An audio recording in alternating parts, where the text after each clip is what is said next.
नमस्कार, सत श्री अकाल, अस्सलाम वालेकुम। मैं हूं रविंदर सिंह और आप देख रहे हैं हमारा channel property updates property mall. और अभी एक बोर्ड आपने देखा कि plot number 2263 is in dispute with Manish Ralhan, उनका नंबर लिखा हुआ है। तो एक ऐसी कहानी है जो आपको आज सुनाते हैं कि कैसे रियल एस्टेट के डिस्प्यूट बनते हैं। उसमें से एक कारण ये भी है।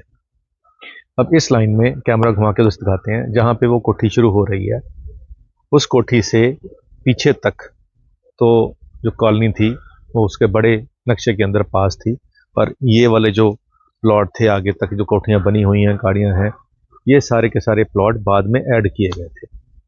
तो जब बाद में ऐड किए जाते हैं तो बिल्डर उसकी फीस नहीं भरता है।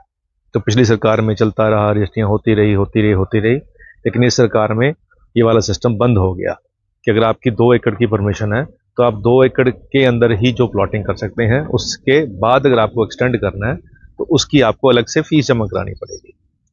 तो वो यहाँ नहीं हुई थी। तो अब उन सब के लिए एक एनओसी की प्रोविज़न जो पंजाब सरकार ने की है कि आपको अगर प्लॉट की रजिस्ट्री करानी है तो आपको एक एनओसी लेनी पड़ेगी। एनओसी का मतलब ये है कि म्यूनिसिपल काउंसिल वेरीफाई करेगी जब आप एनओसी अप्लाई करोगे कि जहाँ पे आप प्लॉट की एनओसी मांग रहे हो क्या वहाँ पे बिल्डर ने सरकार की फीस भरी है या नहीं भरी है। पहले तो ये चेक होगा।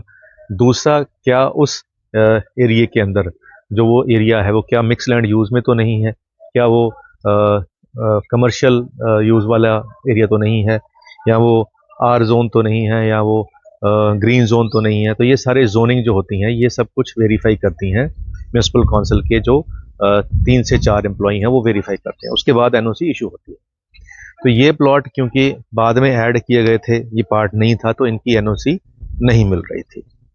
तो जब इनकी एनओसी नहीं मिल रही थी तो ये सारे जो प्लॉट थे दोनों तरफ यहाँ पे बिल्डरों ने उठाए हुए थे और ये फंसे हुए थे कि जी आगे तो बिक नहीं रहा, हम क्या करें।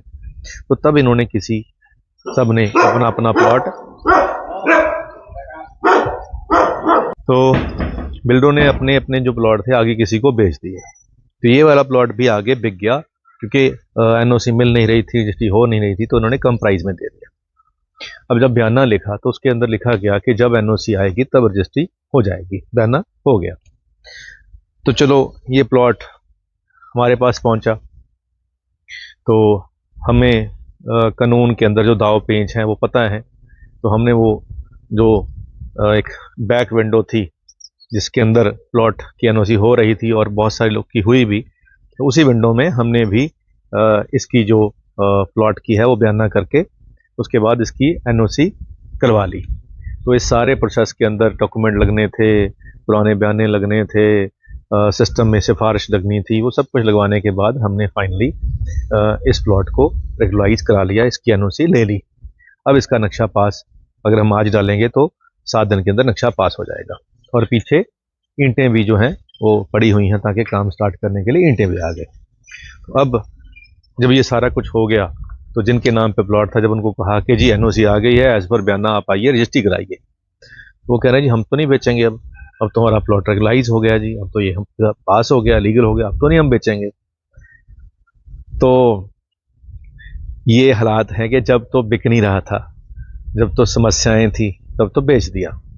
और जब लगा कि अभी किसी और ने जी वो सारी एफर्ट करके, अब जो नक्शे की फीस है वो भी हमने अकाउंट से भरी, जो सिफारिश के पैसे थे या 2 नंबर के पैसे थे वो भी हमने खुद लगा दिए, और तकरीबन 8-9-10 महीने वेट भी किया और इनको भी फंड दिया।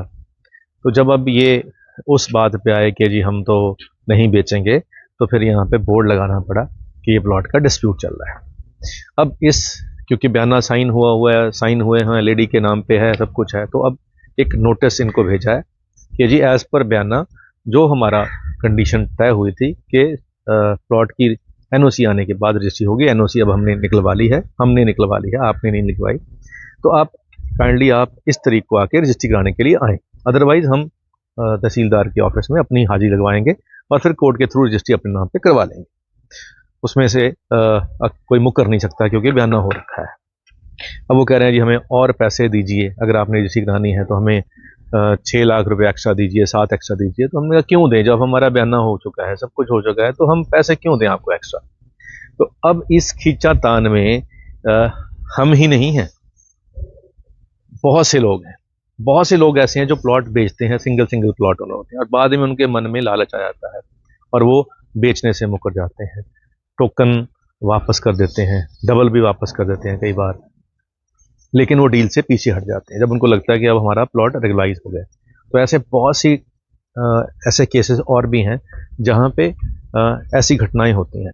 अब इसमें कोई बिल्डर तो है नहीं कि हम बिल्डर को गालियाँ निकालें, जी बिल्डर तो लोग बुरे होते हैं, बिल्डर तो ऐसे करते हैं, वैसे करते हैं, फ्रॉड करते हैं। ये तो एक दुकानदार है, इलेक्ट्रॉनिक्स की शॉप चलाता है, अब वो भी बेईमान हो गया। तो बेईमानी का कोई धर्म नहीं होता है, किसी फलाने धर्म के लोग बेईमान होते हैं या किसी कम्युनिटी के लोग बेईमान होते हैं, ये तो कोई भी हो सकता है। तो कोई भी हो सकता है, तो उसमें बिल्डर भी हो सकता है, जनरल पब्लिक भी हो सकती है, और खरीदने वाला भी हो सकता है।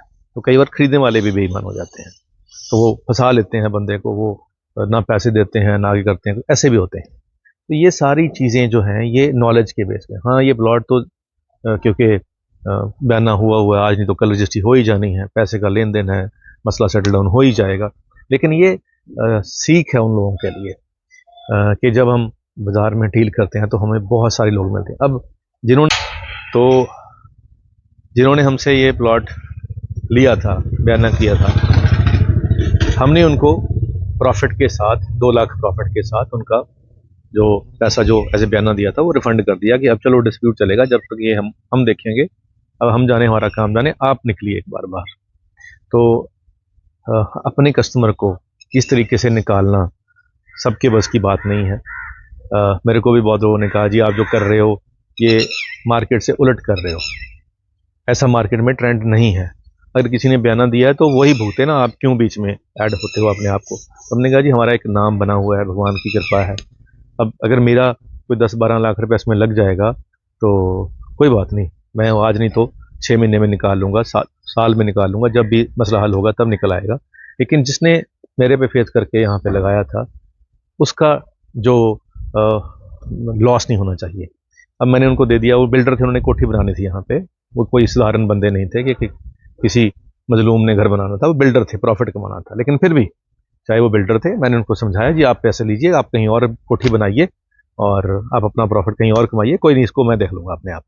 तो ये एक बात होती है कि जी आपके साथ कोई बंदा अगर डील कर रहा है तो आप कितने फेयर हैं, कितने ट्रांसपेरेंट। और जब पैसे की बात आती है, चाहे 20-50 साल हो, मैंने देखा है लोग वहाँ पे कमीने हरकतें करने शुरू करते हैं, वहाँ ऐसी बातें करनी शुरू करते हैं जो कि शोभा नहीं देती हैं, सिर्फ पैसे को लेकर। तो हमारा तो चलो ऐसे एजेंडा है ही नहीं है कि पैसे के पीछे भागना है। हमारा तो यही है कि अगर हम सच्चाई की तरफ चलेंगे, अच्छाई की तरफ चलेंगे तो काम हमारे पीछे आएगा, लोग हमारे पीछे पीछे आएंगे कि भाई इनसे ही डील करना है, इनसे ही लेना है। तो हो भी रहा है, ऐसी कोई बात नहीं है। वो जो नाम बना है, सच्चे पातशाह ने बनाया है, वो यही अरदास है कि सच्चे पातशाह बनाई रखना, मन में ऐसे भाव ना आए कि कहीं हम पैसे की को प्रेफरेंस दें, हम इंसानियत को ही प्रेफरेंस देते रहें, हम धर्म को ही प्रेफरेंस देते रहें। धर्म क्या है कि जो धर्म जो होता है इसके बारे में लोगों को बहुत कन्फ्यूजन है कि धर्म ये है, सिख धर्म है, हिंदू धर्म है। धर्म क्या है कि तजो सब परम भजो पार ब्रह्म, कहो नानक अटल ए धर्म।